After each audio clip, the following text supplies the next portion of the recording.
last but not least, Paolo and Bianca from the creative industry sectors.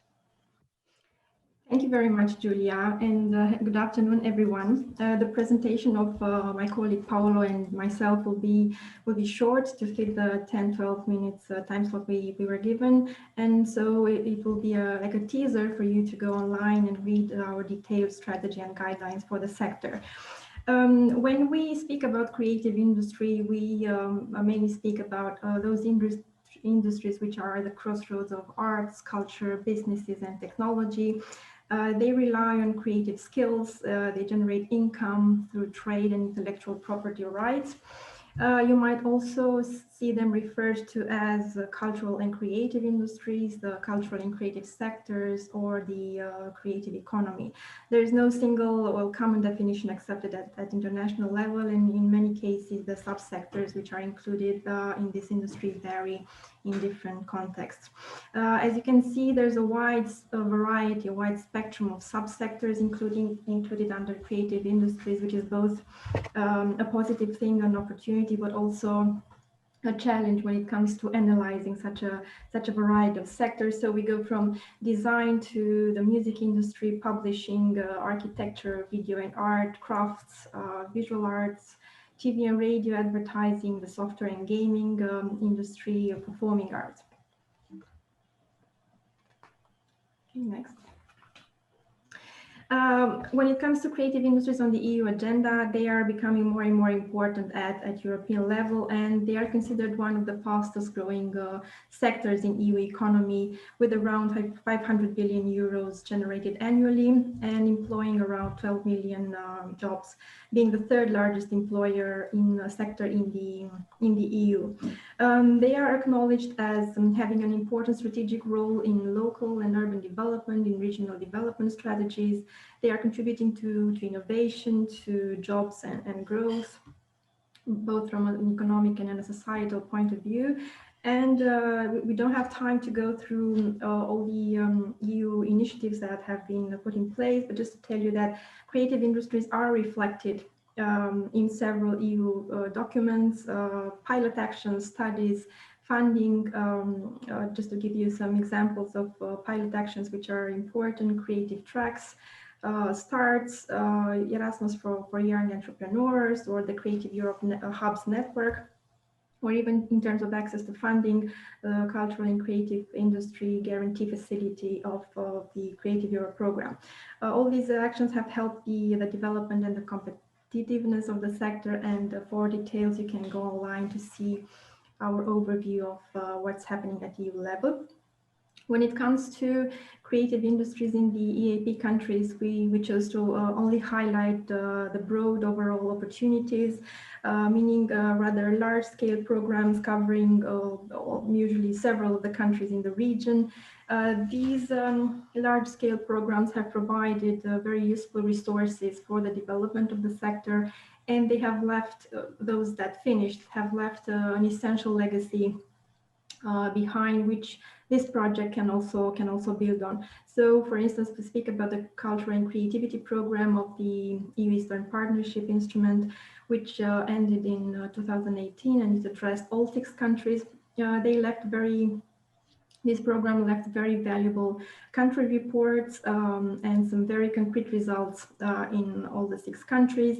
And they were also very, very useful because they invested in the research and policy informing component, in capacity building for the sector, but also in building networks between EU professionals from the sector and EAP professionals.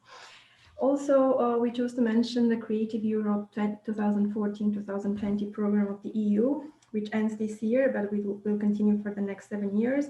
And 4 of the countries have access to this program since 2014, or Armenia since 2018.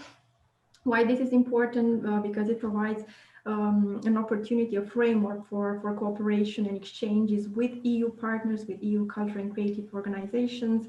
It offers mobility and has offered mobility opportunities, network, and very concrete funding for cooperation projects. We also mentioned the Creative Spark initiative of British Council, which addressed 4 of the countries, Azerbaijan, Armenia, Georgia, and Ukraine, and which was focused on entrepreneurship education for university students, but also creative professionals. And the SMEDA program, which we briefly mentioned, for the impact it had in Armenia. When it comes to the main challenges, these are, of course, very broad, common challenges, and they are doubled by some specific, maybe additional country challenges. And they were drafted based on the first preliminary desk research on available studies and data about creative industries found at national level or regional level, plus a few interviews that we were managed to do so far with some practitioners in the region or working with the region, which are of course to be developed and continued in the second stage of the program, of the project. The challenges are have different weights in different countries, so maybe some challenges are more evident or more obvious in certain countries than in others. And you might also observe the fact that some challenges are shared with many EU countries. So just to start with, I will say that, just very briefly, a very significant challenge is the lack of data in statistical research. In most cases, statistics are incomplete or limited, or they are collected in a fragmented way. So basically not for the sector as such, which makes very difficult the appropriate design of policy instruments, but also for financial instruments for the sector. The access to finance for the sector, especially for small and medium-sized enterprises. Although this situation has improved, still the lack of alliances, umbrella organizations, or which ensure connectivity across the creative industry community, and can also function as have a representation function and help the sector speak united in one voice for lobby and advocacy purposes. Again, a limited offer of creative hubs linking arts, creativity, and business, although, as I've mentioned, this has improved lately in the last years with the support of the large programs that we also mentioned. A lack of public incentives or tax incentives and legal framework to promote the business development. Still, although a significant progress has been achieved, the need to work on the creative skills, the entrepreneurial skills linking education and the sector. And maybe last but not least, a necessity to improve the openness or the work on an international scale, in international cooperation with international markets, and collaboration with actors outside of borders. And I will stop here just to allow Paolo to continue. Thank you. Thank you very much, Bianca. Yeah, now we are going to have like a very brief focus on the countries. Of course, the data and a more developed analysis can be found on the sectoral strategy that is available online on the website of the EU4Business Connecting Companies program.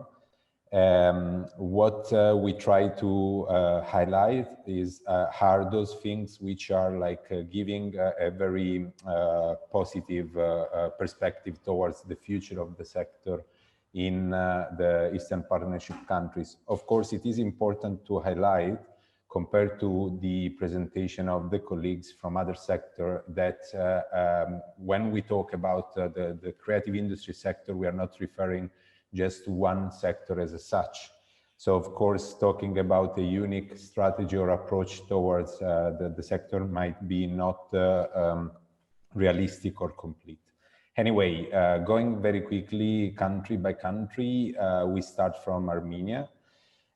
We saw in the analysis that we did that in Armenia, there is a growing software and games development industry. There are some recently created infrastructure to support the film industry, and we also see in a growing fashion design industry. Recent development, which we thought would have been relevant to share and consider, are the creation of industry cluster for fashion and design, and the creation of a community of operators for the film industry, which is quite recent in 2019. This has been also supported by some legal action from the point of view of the government with the law on cinematography, which is under discussion. Of course, taking into consideration that a lot of the things that might have been studied at the beginning of the year could have been changed because of COVID situation. In Azerbaijan, we understood that the sector which have the highest potential are related to the application of IT to creativity. So again, potentially IT sector for video games, the film industry, the cinema industry, the design and fashion. And what it will be good to share as achievement for the country and the sector in the country is the creation of a film commission at national level, which shows that there is an interest from the state to support the film industry. There has been a program back in 2017 about recognizing the role of creative industry sector in particular connecting with tourism. And we have also seen that between 2017 and 2019, some cities of the Azerbaijan enter in the UNESCO network for creative cities, which is again a network which connects many cities according to specific subsector of creative industries where they have potential. From the state point of view, we saw that the Ministry of Culture has just launched a Creative Azerbaijan portal. For Belarus, we have found, talking about potential connection with other sectors, this specific interest in promoting cultural heritage for local development, and we have seen as potential subsector to grow craft, design and fashion, and the publishing industry. Very relevant initiatives which are coming from a bottom-up approach are the creation of the first creative hubs in the country, and the initiative of Creative Belarus, which has started as a bottom-up initiatives connecting operators in the sector, professionals in the sector, companies in the sector, which has some very interesting perspective in terms of building international cooperation within the area, but also with EU. Not less important, talking also about what Bianca just said related to education and competencies for the sector. Some universities in the country have started to propose specific training and educational activities for capacity building in the culture and creative industry sector. For Georgia, again, here we have a connection with the colleagues from the food and tourism related to one sector, which is about cultural heritage. Movies and film industry is growing, also fashion and design. For Georgia, we have seen that there is a structured approach from the point of view of institution and from the point of view of giving a structured approach to data collection for the creative industry sector from already 2016, when a first proposal of classification for the creative industries was proposed. Roadmap have been put in places during this year in order to create an infrastructure for the sector to grow. And we have seen that there have been attempts to create interministerial cooperation at government level in order to connect the sector that for the country can be the most promising. So connecting tourism, for example, with the industry of the movie industry and fashion. In Moldova, very strong IT software sector, which is somehow taking the lead and supporting also the development of technology for the creative industry sector.